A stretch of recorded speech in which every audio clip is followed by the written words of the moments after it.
कुछ टाइम पहले मेरे घर के पास में एक सरकारी अस्पताल है, मैं वहाँ गई थी। मुझे किसी रिलेटिव के साथ में जाना पड़ा था, तो 11 साढ़े 11 के अराउंड मैं वहाँ पे पहुँच जाती हूँ। काफ़ी ज़्यादा पास में 2-3 किलोमीटर ही होगा। वो जो मेरे रिलेटिव थे वो पहले ही पहुँच चुके थे। I was sitting very comfortably at my home. नाश्ता पानी करके आई वॉज सिटिंग और मैं अपना कुछ काम कर रही थी। बहुत कंफर्टेबल होकर मैं बैठी हुई थी और मुझे 11 बजे कॉल आ जाती है उनकी कि मुझे उन्हें लेकर के हॉस्पिटल पहुंचना है। और ये अस्पताल मेरी चॉइस नहीं थी कि मुझे जाना है, या मुझे कंटेंट बनाने नहीं जाना था, या यहाँ वहाँ से मुझे स्टोरीज डिगिन करके नहीं लेके आनी थी। It is just my perception. ये सिर्फ एक मेरा पॉइंट ऑफ व्यू है and don't take it personally also. इसमें कुछ पर्सनल नहीं है, but don't take it personally. मुझे जहाँ पे बोला गया मैं वहाँ चली गई, और जो भी मैंने वहाँ पे देखा, जैसे मैंने वहाँ पे एक्सपीरियंसेस किए, उसने शायद मेरी पूरी लाइफ तो नहीं बदली, पर उसने वो परसेप्शन चेंज कर दिया of how I look at things, of how we take the things for granted, of how the things we take too seriously.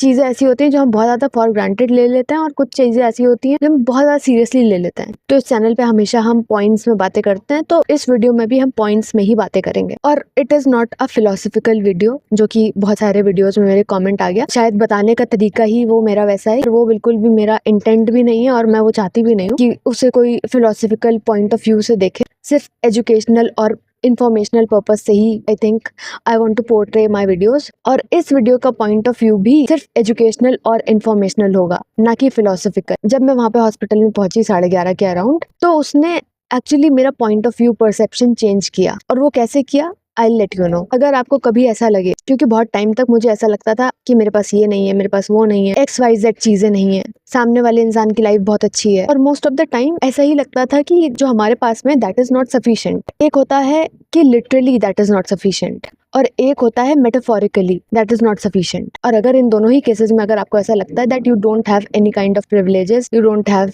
Things, आपके पास में ये नहीं है, वो नहीं है, XYZ चीजें नहीं है, और whenever this ego creeps into you, please, I think you should visit hospital once. और ऐसे ही नहीं, अगर हम ऐसे ही नॉर्मली चले जाएंगे तो हमें शायद इतना फर्क भी नहीं पड़ेगा। अपने किसी बीमार रिलेटिव को जिससे आप बहुत ज्यादा क्लोज हैं, अगर आप उन्हें कभी लेके जाएंगे, भगवान न करे कभी ऐसा हो, पर अगर आप उन्हें कभी लेके जाएंगे, आपको एक ऐसा इनविजिबल इंडिया दिखेगा जो आपने कभी इमेजिन नहीं किया होगा। और आई थिंक मेरे साथ में उस दिन वही हुआ। It changed my perception, it changed my point of view, it changed how I look at my privilege, it changed how I look India as a country, it changed how I look at healthcare, it changed how I look at health insurance. अगर मैं उस दिन वहाँ नहीं जाती तो शायद मुझे वो देखने को मिलता ही नहीं, कभी समझ में ही ना आता, बहुत लेट में समझ आता। तो कभी कभी हम बहुत ही ज्यादा इनसिग्निफिकेंट चीजों के लिए मे भी परेशान हो रहे होते हैं, स्ट्रेस ले रहे होते हैं, बहुत ही इनसिग्निफिकेंट चीजों के लिए बहुत ही पेशेंटलेस हो जाते हैं। और आज हमारे अंदर, मेरे अंदर मे भी इतना पेशेंस है ही नहीं। I think we don't have patience. बहुत सारे लोग होंगे जिनके पास में पेशेंस नहीं होगा, दे रश आउट ऑन थिंग्स। पर जब आप हॉस्पिटल के वेटिंग रूम में बैठे होते हैं, you will have to show patience. In daily life मैं बहुत सारी चीजों के लिए कंप्लेन कर देती हूँ, बहुत सारे लोग और कंप्लेन कर देते होंगे, पर वहां पे जाके आप किससे कंप्लेन करोगे? There is nobody to listen to you. और वहां पे बैठ के जब आप वेटिंग रूम में होते हो, जब आप अपनी बारी का वेट कर रहे होते हो, तब वहां पे आपको एक पैरेलल यूनिवर्स देखने को मिलता है, जहाँ पे हम अपनी रियल लाइफ में इतना ज्यादा इम्पेशेंट होते हैं। वहां पे कई लोग ऐसे भी हैं जो एक्चुअली में 60-70 किलोमीटर ट्रैवल करके आए होते हैं ताकि वो लाइन में खड़े हो सकें, अपनी बारी का वेट कर रहे होते हैं। सुबह 4 बजे चले होते हैं और उनकी बारी अभी 1:30-2 बजे तक भी नहीं आई होती है, और 2 बजे तो वो जो सर्विसेज होती हैं वो बंद हो जाती हैं, और 2 रुपए में पर्चा बन जाता है वहाँ पे। और जब उस वेटिंग रूम में आप वेट कर रहे होते हो, बड़ा सा हॉल करके होता है एक, जब आप लाइनों में लगे होते हो, दवाई की लाइन में, फिर जो इमरजेंसी वार्ड होता है उसकी लाइन में जब आप लगे होते हो, तो वहाँ पे एक ऐसी महक होती है, एक ऐसी स्मेल होती है एंटीसेप्टिक की, बीटाडीन की, स्पिरिट की, और स्मेल एक डेस्परेशन की, कि जल्दी से मेरा नंबर आए और मेरा इलाज हो। बहुत सारे ऐसे लोग आपको दिखेंगे जो सिर्फ वहाँ पे खड़े हो 4-5-6 घंटे से वेट कर रहे होते हैं, और उस कॉरिडोर में you can feel the desperation, लोगों के अंदर का डेस्परेशन, कि जल्दी उनका नंबर आए तो उनको या फिर उनके रिलेटिव को चेक करा जाए, जो भी डॉक्टर हो वो आके चेक करे। और मेरे पास में अगल बगल में इतने सारे लोग बैठे हुए थे, जो लोग सुबह 6 बजे से आए हुए थे, 8 साढ़े 8 बजे से लाइन में लगे हुए थे ताकि उनका पर्चा बन जाए, और 11 साढ़े 12 बज चुका था, उनका नंबर आने वाला था। और मेरे हिसाब से मुझे लगा था कि हम लोग जल्दी आ गए, 11:30-12 बजे हम लोग पहुंच गए थे। फिर थोड़ी देर बाद रियलाइज हुआ कि नहीं, हम काफी लेट हैं। और बहुत सारे ऐसे डिजिटल पोस्टर्स लगे हुए थे जिसमें वो वार्निंग आ रही थी लिख करके कि आप अभद्र भाषा का प्रयोग नहीं कर सकते हैं, आप अभद्रता से व्यवहार नहीं कर सकते हैं, वरना उसके लिए 50,000 जुर्माना है, तोड़फोड़ नहीं कर सकते हैं। तो वार्निंग साइन ऐसे बहुत सारे लगे हुए थे, पोस्टर्स लगे हुए थे, मेडिकल प्रोटेक्शन एक्ट के पोस्टर्स लगे हुए थे कि आप डॉक्टर्स के साथ में अभद्रता से व्यवहार नहीं कर सकते, उनके साथ में कुछ बदसलूकी नहीं कर सकते हैं, जिसके लिए जेल भी हो सकती है आपको और 50,000 का जुर्माना भी लग सकता है आपके ऊपर। और जब मैं लोगों की तरफ देख रही हूँ, मुझे उनके अंदर ऐसा कुछ इमोशन दिख ही नहीं रहा है, ना ही उनके अंदर ऐसा कोई अभद्रता वाला इमोशन दिख रहा है, ना गुस्से वाला इमोशन दिख रहा है। कुछ लोग हैं जो कंप्लेन कर रहे हैं, पर कुछ लोग बिल्कुल शांति से बैठे हैं। उनके जो रिलेटिव्स हैं, जो उनका क्लोज वन है, फैमिली मेंबर हो सकता है, उनके फैमिली मेंबर्स की कोई ये सिचुएशन जो है वो बहुत अच्छी नहीं है। वो लोग स्ट्रेचर पे लेटे हैं, फिर भी वो लोग के अंदर ऐसा कोई इमोशन नहीं है, वो गुस्सा नहीं हो रहे हैं, वो कंप्लेन नहीं कर रहे हैं, वो रो भी नहीं रहे हैं। उनके अंदर सिर्फ एक इमोशन है, एक्सेप्टेंस का इमोशन, और ये उनके लिए नॉर्मल है। और ये नॉर्मल लाखों लोगों के लिए, लाखों लोगों की फैमिलीज के लिए नॉर्मल होता है। और जितनी ज्यादा देर आप उस वेटिंग रूम में रहोगे, उस कॉरिडोर में रहोगे, अगर आप लाइन में खड़े होगे, अगर आपकी लंबी लाइन होगी, you will get to hear so many different stories of suffering, stories of failure, stories of health care failure, stories of financial failures and what not. और अगर आप उस लाइन में खड़े हो, दवाई लेने की लाइन में खड़े हो, या फिर पर्चा बनवाने की लाइन में खड़े हो, या इमरजेंसी वार्ड के बाहर चेकअप कराने के लिए लाइन में खड़े हो, कहीं पे भी खड़े हो, किसी भी लाइन में अगर आप खड़े हो और अगर आपकी लाइन लंबी है, तो आपको सिर्फ हेल्थ से जुड़ी हुई कहानियां सुनने को नहीं मिलेंगी, आपको लोगों की कहानियां सुनने को मिलेंगी regarding to every aspect of life. और इतनी बढ़िया स्टोरी टेलिंग करते हैं वो लोग कि मतलब आपको लगेगा कि जो लोग फेमस हो चुके हैं या जिन लोगों को ज्यादा रिकॉग्निशन मिल चुका है, वो लोग तो इन लोगों के आगे कुछ है ही नहीं।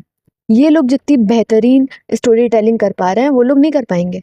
You get to experience a lot, you get to experience talent, you get to experience बहुत कुछ। क्योंकि जब वो अपनी स्टोरी टेलिंग कर रहे हैं, तो इसका मतलब ये नहीं कि वो सिर्फ अपनी सफरिंग बता रहे हैं, सिर्फ सिस्टमिक फेलियर के बारे में बात कर रहे हैं, सिर्फ हेल्थ केयर फेलियर के बारे में बात कर रहे हैं कि उनका ट्रीटमेंट नहीं हुआ टाइम पे, इसके बारे में बात कर रहे हैं, नहीं। क्योंकि जब वो अपनी स्टोरी बता रहे होते हैं, उस स्टोरी टेलिंग में वो ह्यूमर भी ऐड कर देते हैं, गुस्सा भी ऐड कर देते हैं, हंसी मजाक भी ऐड कर देते हैं, कंप्लेन भी ऐड कर देते हैं, अपना फेलियर, अपनी हेल्पलेसनेस, अपनी पावरलेसनेस भी ऐड कर देते हैं, और ह्यूमर भी ऐड कर देते हैं।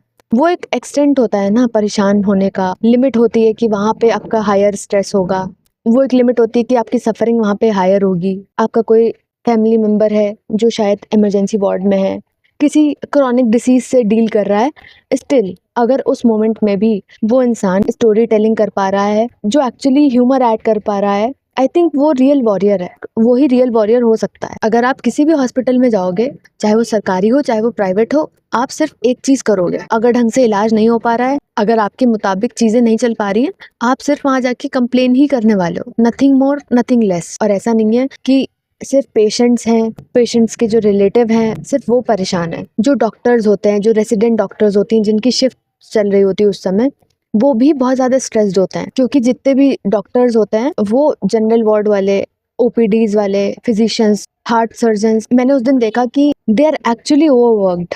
बहुत ज्यादा रूडली बात कर रहे थे, बहुत अच्छे से बात नहीं कर रहे थे, बट आई एक्चुअली अंडरस्टूड कि वो क्यों इस तरीके से बात कर रहे हैं। बहुत ज्यादा लोग हैं, बहुत ज्यादा स्ट्रेस है, और लोगों को हर चीज समझानी पड़ रही, बार बार वही चीज समझानी पड़ रही, तो आई गेट इट। पर I don't know whether I should say it और नॉट। जब हम 2 लोग थे वहाँ पे, जब हम लोगों ने डॉक्टर को दिखा लिया, और जब हम दवाई की लाइन में खड़े हुए जाके, पर्चा बनाने का जो टाइम था वो 1 घंटा था। पर्चा बनाने के बाद में जब सर्जन को दिखाया, उसमें 1 आध घंटा लगा, 2 बजे बंद हो गया था। बाकी जो हॉस्पिटल की जो एक्टिविटीज होती हैं वो चलती रहती हैं, जैसे दवाई मिलना और बाकी इमरजेंसी वार्ड चलता रहता है। पर दवाई लेने हम लोग 2 बजे के आसपास गए थे, और वहां से जब हम निकले, आई थिंक 3:30 पौने 4 ऐसी कुछ बज गया था। 1-1.5 घंटा हम लोग लाइन में खड़े रहे, क्योंकि जो वहाँ पे दवाई दे रहा था वो पढ़ नहीं पा रहा था। आई थिंक वो अंडर ट्रेंड था या जो भी, और जितने भी लोग लाइन में खड़े वो सब चिल्ला रहे हैं और अपना गुस्सा दिखा रहे हैं। तो हो सकता है ये सिर्फ मेरे ही केस में हुआ हो कि जो मेडिसिन काउंटर पे जितने भी लोग थे, वो एक्चुअली में कोई भी उनमें से दवा का नाम पढ़ ही नहीं पा रहा था। कुछ दवाइयाँ थी अटोरवा, ओमेप्राजोल, और 2-3 दवाइयाँ थी, कोई नहीं पढ़ पा रहा था। आई थिंक वो मेरा ही केस रहा होगा जहाँ पे ऐसा हुआ। नॉर्मली ऐसा शायद नहीं होता होगा। लाइन लंबी नहीं थी, पर मैं उस लाइन में शायद 1-1.5 घंटा खड़ी रही। और जब उस लाइन में मैं खड़ी थी ना, तो सबसे ज्यादा जिस चीज ने हिट किया मुझे, the only thing required for survival is money, money is the ultimate tool for survival. तो जब मैं उस लाइन में खड़ी थी तो मैं सिर्फ लोगों के चेहरे पे हेल्पलेसनेस देख पा रही थी और एक इमोशन देख पा रही थी जो था वेटिंग का इमोशन, क्योंकि लोग सुबह 8 बजे से आए हुए हैं और अब दोपहर का 3-4 बज चुका है, still they are standing in lines दवा लेने के लिए। हालांकि वो आखिरी स्टेज है दवा लेना, अभी भी वो लाइन में ही खड़े हैं। और उस दिन लाइन में खड़े खड़े मुझे एक चीज बहुत ज्यादा हिट करी, वो है money is the ultimate tool for survival. जो सबसे पहली चीज मैंने घर जाके की वो था, मैंने स्टार्ट कर दिया सर्च करना कौन कौन से हेल्थ इंश्योरेंस मैं ले सकती हूँ। कंपनी का health insurance, employ health insurance होता है, वो मेरे पास में पहले से था, but still I chose to buy another one, क्योंकि हम better this better that, fancy this fancy that, ये सब चेज करते रहते। But the only thing which is going to make you stress free is your health insurance. और फिर मैंने उस दिन बैठ के एनालिसिस किया, अपना पोर्टफोलियो एनालिसिस किया, अपनी सेविंग एनालिसिस करी, डेट एनालिसिस किया, सब कुछ किया। तो I analysed that do I have enough bank balance दिखाने के लिए नहीं, enough to protect from health care emergency. And the answer was no, the clearly no. जब नया आई स्टार्टेड माई जॉब तब मैंने हेल्थ इंश्योरेंस नहीं लिया था, 1-2 साल बाद मैंने लिया। और जब नहीं लिया था तो मेरे ना लेने के पीछे यही था कि मैं बुरा क्यों सोचूं, why should I think like that, I will always be young, my parents will always be young, my parents are young and healthy, उनको क्या ही होगा। और हम में से बहुत सारे लोगों की सोच यही होती है और कॉन्फिडेंस होता है इस चीज़ का, दैट आई एम हेल्दी। पर ये जो कॉन्फिडेंस होता है ना, इसको चूर होने में टाइम नहीं लगता है जब आपका डॉक्टर ये बोल सकता है कि हमें आपको एडमिट करना पड़ेगा या फिर हमें आपके फैमिली मेम्बर को तुरंत एडमिट करना पड़ेगा। और हम हमेशा बात करते हैं हमें एक इमरजेंसी फंड तैयार करके रखना चाहिए, सेविंग करके रखनी चाहिए, इमरजेंसी बफर तैयार रखना चाहिए। बट देन उसके बाद मुझे रियलाइज हुआ time is the real emergency fund. अगर टाइम पे इलाज नहीं हुआ, ट्रीटमेंट नहीं हुआ तो कुछ नहीं हो सकता। इसीलिए उस इमरजेंसी टाइम को खरीदने के लिए भी आपके पास में इमरजेंसी फंड होना चाहिए, और वो इंश्योरेंस से ही आता है। It is up to you कि वो कैसे आएगा। और रियल वेल्थ हम लोगों को देखते होंगे सोशल मीडिया पे फ्लॉन्ट करते हुए, हॉस्पिटल का बिल कोई सोशल मीडिया पे नहीं दिखाता हो मिलेगा, पर जो रियल वेल्थ है वो यही है कि आपके पास में पैसा होना चाहिए अपने फैमिली मेम्बर को प्रोटेक्ट करने के लिए।